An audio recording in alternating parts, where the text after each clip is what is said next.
Assalamualaikum warahmatullahi wabarakatuh. Perkenalkan, nama saya Aisyah, NIM 18043053. Pada video kali ini, saya akan memberikan pembahasan mengenai soal-soal yang ada pada buku Sistem Informasi Manajemen karangan Baltzan dan Kelly. Soal yang pertama dari buku Baltzan, How have network contributed to the digital divide? Bagaimana kontribusi jaringan terhadap kesenjangan digital? Jawabannya, kesenjangan digital menggambarkan manfaat yang diberikan komputer dan akses internet bagi manusia. Jaringan telah berkontribusi pada kesenjangan digital dengan meningkatkan pengetahuan dan keterampilan orang-orang yang memiliki akses internet.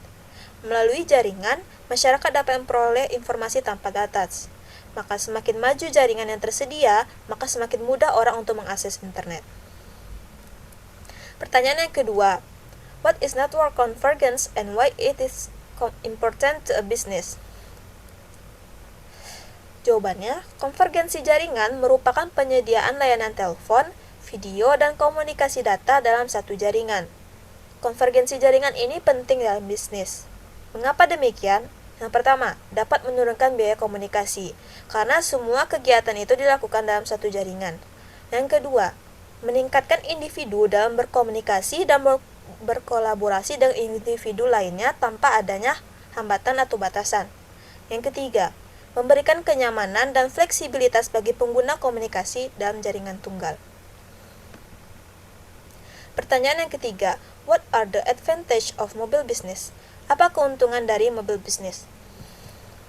Keuntungan yang bisa kita peroleh dari mobile business, yang pertama, menekankan biaya telekomunikasi, waktu transaksi, serta penerimaan produk. Yang kedua, meningkatkan mobilitas dan produktivitas tenaga kerja maupun efisiensi di seluruh organisasi dengan mengurangi waktu. Yang ketiga, meningkatkan kepuasan pelanggan dan reputasi yang ditingkatkan melalui pengambilan keputusan yang tepat waktu dan akurat.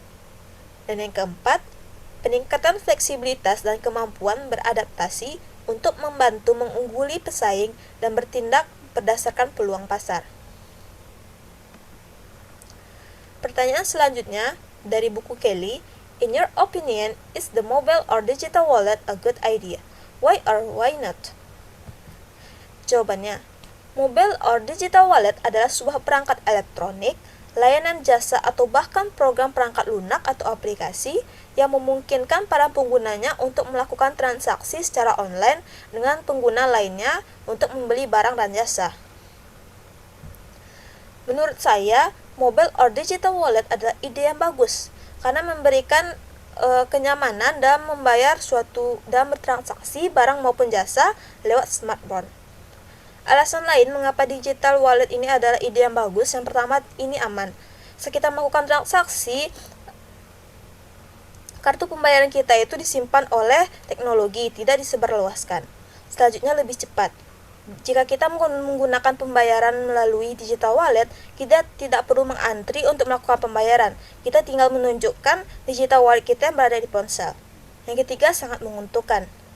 Pada penggunaan digital wallet, banyak fitur-fitur atau tambahan yang diberikan oleh pendirinya, seperti menggunakan koin saat bertransaksi, adanya promo-promo sehingga memberikan keuntungan bagi pengguna.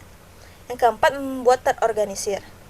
Di mana jika kita memiliki banyak kartu untuk melakukan pembayaran tertentu, itu sangat menyulitkan. Dengan adanya digital wallet, kita hanya memerlukan satu atau beberapa aplikasi, namun tersimpan pada satu ponsel saja. Yang kelima, yaitu meningkatkan beban, sama seperti sebelumnya, karena kita hanya memerlukan ponsel, tidak memerlukan dompet untuk menyimpan kartu-kartu dan hal-hal lainnya. Pertanyaan yang kedua, discuss how mobile computing can solve some of the problem of the digital divide. Jawabannya, kesenjangan digital dapat disebut sebagai kesenjangan yang diciptakan antara orang-orang karena penggunaan dan akses teknologi komunikasi.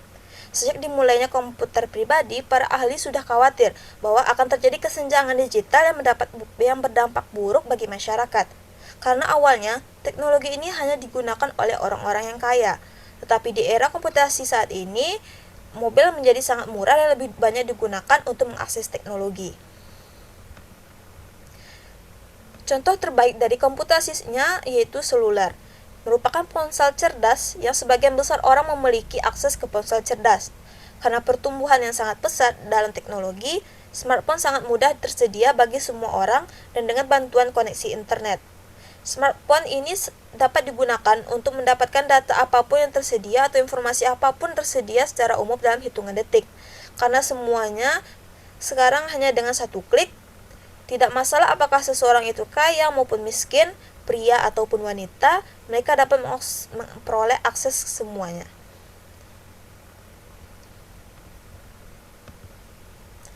Pertanyaan selanjutnya, dari pertanyaan kasus pada buku Kelly, describe the 4 major threats to the security of wireless network. Jawabannya, 4 ancaman utama terhadap keamanan jaringan nirkabel yaitu, yang pertama, rogue access point, merupakan titik akses yang tidak sah ke jaringan organisasi yang tidak dikelola oleh administrator jaringan organisasi. Rogue AP dipasang oleh seseorang ingin memancarkan lagi transmisi wireless dengan cara ilegal atau tanpa izin, agar penyerang dapat menyusup ke dalam jaringan melalui rogue AP ini. Yang kedua yaitu wire driving, merupakan tindakan mencari WLAN ketika jaringan dijalankan di sekitar kota atau tempat tertentu, seperti kita saat menyalakan hotspot seluler, maka orang lain dapat memperoleh internet gratis. Yang ketiga yaitu eavesdropping. Dalam sinyal komunikasi nirkabel disiarkan melalui gelombang radio, orang yang tidak berwenang atau organisasi terdekat dapat mudah mengambil pesan. Orang yang tidak berwenang atau organisasi lain dapat mengakses panggilan, telepon organisasi, email, konferensi video, dan data rahasia lain-lain. Yang keempat itu radio frequency jamming. Seseorang atau perangkat yang dengan sengaja atau tidak sengaja mengganggu transmisi jaringan nirkabel. Pertanyaan kasus yang kedua, which of the 4 threats is the most dangerous for a business? Which the most dangerous for an individual? Supports your answer. Dari keempat ancaman di atas, menurut pendapat saya yang paling berbahaya untuk bisnis itu yaitu rogue access point. Karena rogue access point merusak keamanan jaringan perusahaan dengan memungkinkan mengizinkan akses yang tak diketahui atau tak tertandingi ke dalam jaringan pengguna atau klien manapun di area terdekat. Sehingga rogue access point ini juga dapat mengganggu jaringan perusahaan. Sedangkan yang paling berbahaya untuk individu menurut saya itu wire driving, di mana kegiatan untuk mendapatkan informasi tentang suatu jaringan wireless dan mendapatkan aksesnya umumnya bertujuan untuk mendapatkan koneksi. Namun, ini bisa menjadi peluang wire driving sehingga timbul kejahatan, di mana perlu perlindungan jaringan wireless untuk melakukan keamanan yang kuat pada jaringan kita.